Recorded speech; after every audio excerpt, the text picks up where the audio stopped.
یہ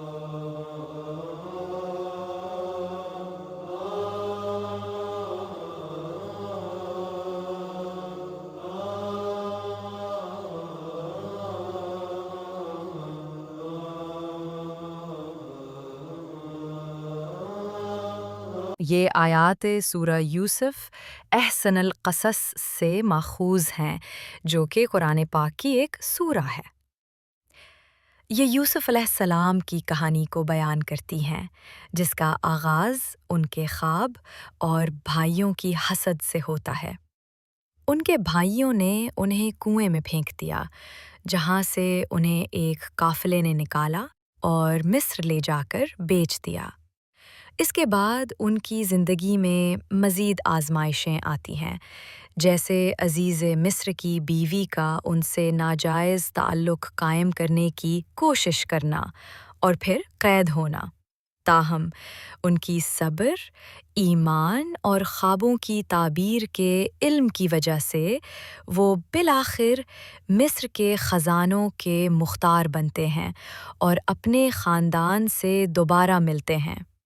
اس قصے کو بہترین قصہ کے طور پر پیش کیا گیا ہے، جو توحید، اللہ پر بھروسہ اور اخلاقی اسباق پر زور دیتا ہے۔ آج ہم قرآن مجید کی ایک بہت ہی خاص سورت یوسف، اس پہ بات کر رہے ہیں۔ جی، جسے احسن القصص کہا گیا ہے، یعنی سب سے بہترین قصہ۔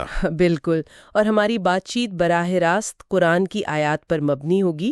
ہم کوشش کریں گے کہ اس کے اہم واقعات اور اسباق کو سمجھ سکیں۔ جی ہاں، کیونکہ اس میں خواب ہیں، حسد ہے، صبر، معافی اور پھر آخر میں کامیابی، یہ سب موضوعات ہیں۔ تو آئیے شروع کرتے ہیں۔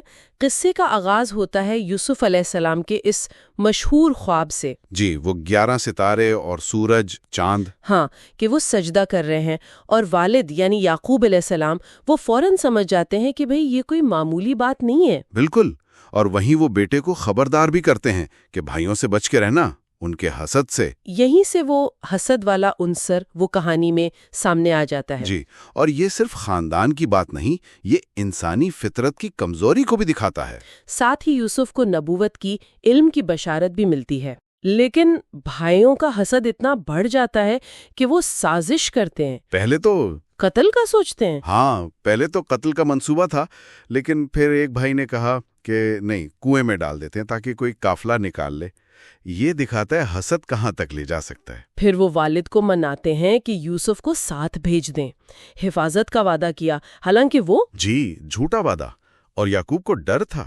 انہوں نے کہا بھی کہ مجھے ڈر ہے کہیں بھیڑیا نہ کھا جائے۔ ہاں بالکل، اور پھر وہ منصوبے پر عمل کرتے ہیں۔ جب یوسف کو کنویں میں ڈالا تو اللہ نے ان کو وہیں بھیجی کہ فکر نہ کرو، ایک دن تم، اچھا، اسی وقت؟ جی اسی وقت، کہ تم انہیں یہ سب یاد دلاؤ گے۔ یہ مشکل میں تسلی تھی۔ اور پھر بھائی روتے پیٹتے واپس آئے، قمیض پر جھوٹا خون لگا کر۔ جی، اور دعویٰ کیا کہ بھیڑیا کھا گیا۔ لیکن یعقوب کا جواب تھا فَصَبْرٌ جَمِيلٌ، بہترین صبر اور اللہ پر بھروسہ۔ یہ بہت اہم سبق ہے۔ صحیح۔ پھر وہ قافلے والے آتے ہیں، انہیں نکالتے ہیں اور مصر لے جا کر بیچ دیتے ہیں، بہت کم قیمت پر، ہے نا؟ جی، بہت کم قیمت پر۔ اور وہاں پھر عزیز مصر خرید لیتے ہیں اور اپنی بیوی سے کہتے ہیں کہ بھئی ان کا خیال رکھنا، شاید بیٹا بنا لیں یا کوئی فائدہ ہو ان سے۔ بالکل، یہ سب ظاہر ہے اللہ کی پلاننگ تھی یوسف کو مقام دینے کی۔ اور پھر آتی ہے وہ آزمائش عزیز کی بیوی کی طرف سے۔ جی، یہ کردار کی مضبوطی کا امتحان تھا۔ یوسف اللہ کی پناہ مانگتے ہیں، اور وہ بھاگتے ہیں دروازے کی طرف، قمیض پیچھے سے پھٹ جاتی ہے۔ ہاں، وہ ایک بڑی نشانی بن گئی جس سے سچ سامنے آ گیا۔ عزیز مصر نے بھی بیوی کی چال کو قید عظیم کہا۔ لیکن بات وہیں ختم نہیں ہوئی، شہر میں چرچا ہو گیا۔ جی، تو عزیز کی بیوی نے عورتوں کو بلایا، ان کے ہاتھ میں چھریاں دیں اور یوسف کو سامنے لے آئیں۔ اور وہ سب حیرت سے اپنے ہاتھ کاٹ بیٹھے، کہا کہ یہ تو کوئی بزرگ فرشتہ ہے۔ بالکل، لیکن پھر بھی وہ بیوی یوسف کو دھمکی دیتی ہے کہ اگر میرا کہا نہ مانا تو قید میں ڈال دوں گی۔ اور یوسف کیا کہتے ہیں؟ وہ دعا کرتے ہیں کہ اے رب، قید مجھے زیادہ پسند ہے۔ رب السجن احب الیہ۔ جی، کردار کی بلندی دیکھیے، اور قید میں بھی وہ مایوس نہیں ہوتے۔ ہاں، وہ قید میں بھی دعوت کا کام کرتے ہیں۔ وہ 2 قیدیوں کے خوابوں کی تعبیر بتاتے ہیں، लेकिन पहले तौहीद की बात करते हैं। बिल्कुल, मौके का सही इस्तेमाल। एक को रिहाई की, दूसरे को सोली की खबर देते हैं, और जो रिहा होने वाला था उससे कहा कि बादशाह के सामने मेरा जिक्र करना। लेकिन शैतान उसे भुला देता है। जी, और यूसुफ कई साल मजीद कैद में रहते हैं, यहां तक कि बादशाह खुद एक ख्वाब देखता है। 7 मोटी गायें, 7 दुबली गायें, 7 हरी बालें, 7 सूखी। जी, कोई ताबीर नहीं बता पाता। तब उस कैदी को यूसुफ याद आते हैं, और यूसुफ ताबीर बताते हैं, साथ में हल भी देते हैं। 7 साल खुशहाली, गल्ला जमा करो, फिर 7 साल कहत, फिर अच्छा साल आएगा। बादशाह उन्हें बुलाता है, लेकिन यूसुफ फौरन बाहर नहीं आते। नहीं, वो कहते हैं पहले मेरी बेगुनाही साबित करो, उन औरतों से पूछो। ये इज्जत नफ्स है। जब सब सच बोल देते हैं, अजीज की बीवी भी मान लेती है। अल्लान हस हसल हक, अब हक वाजे हो गया, तब वो बाहर आते हैं। और बादशाह उनकी काबिलियत, हफीजुन अलीम यानी हिफाजत करने वाला, इल्म वाला, इसको पहचान कर उन्हें खजानों का वजीर बना देता है।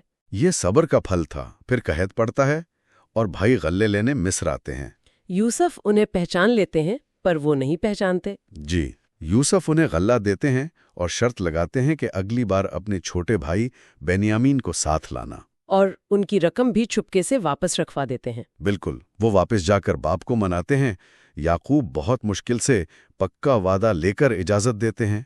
यूसुफ वाला वाक़या उन्हें याद है और नसीहत करते हैं कि अलग अलग दरवाजों से दाखिल होना। मिस्र पहुंचकर यूसुफ बेनियामीन को अपना राज बता देते हैं, और फिर वो मंसूबा बनाते हैं प्याला रखने का। हाँ, ताकि बेनियामीन को रोक सकें। कानून के मुताबिक जिसके सामान से चीज मिले उसे गुलाम बना लिया जाता था। जी, और प्याला बनियामीन के सामान से निकलता है।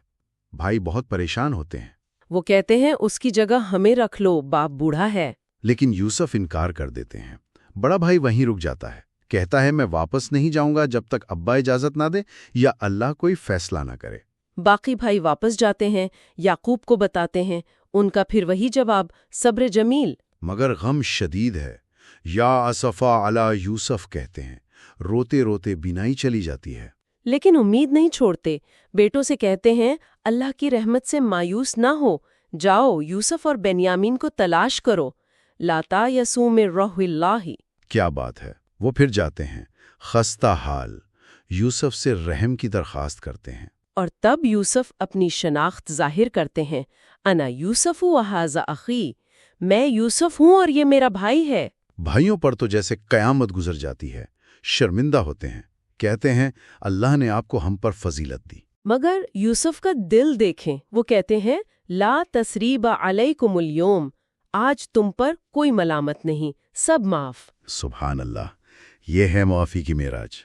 फिर वो अपनी कमीज भेजते हैं वालिद के लिए। और इधर याकूब अलैहिस्सलाम को दूर से ही खुशबू आना शुरू हो जाती है। जी, कमीज चेहरे पर लगते ही बिनाई वापस आ जाती है। पूरा खानदान मिस्र आता है, सलामती से दाखिल होते हैं। यूसुफ वालदैन को तख्त पर बिठाते हैं और सब उनके सामने झुक जाते हैं। वो ख्वाब पूरा हो जाता है। जी, अल्लाह के मंसूबे की तकमील। यूसुफ फिर अल्लाह का शुक्र अदा करते हैं और दुआ करते हैं। दुआ में भी आजिज़ी कि ए अल्लाह तूने मुझे हुकमत दी, इल्म दिया, मुझे मुसलमान होने की हालत में मौत देना। कुरान आखिर में कहता है कि ये सिर्फ किस्सा नहीं बल्कि अक्ल वालों के लिए इबरत है। इबरतुन लिउलिल अलबाबी। बिल्कुल, तो खुलासा ये है कि ये किस्सा बताता है कि ज़िंदगी में आजमाइशें, साजिशें, मुश्किलात आ सकती हैं, लेकिन अल्लाह पर कामिल भरोसा, सब्र, पाकदामनी और माफ़ कर देने का जज्बा। हाँ, यही चीज़ें हैं जो आखिरकार कामयाबी दिलाती हैं और अल्लाह की मदद लाती हैं। जी, और एक बात जो शायद गौर करने की है वो ये कि हम अपनी ज़िंदगियों में जब मुश्किल हालात से गुजरते हैं तो अल्लाह के बड़े मंसूबे पर यकीन रखते हुए अपनी जिम्मेदारियां, अपना किरदार अच्छे तरीके से निभाने का तवाज़ुन कैसे कायम रखें।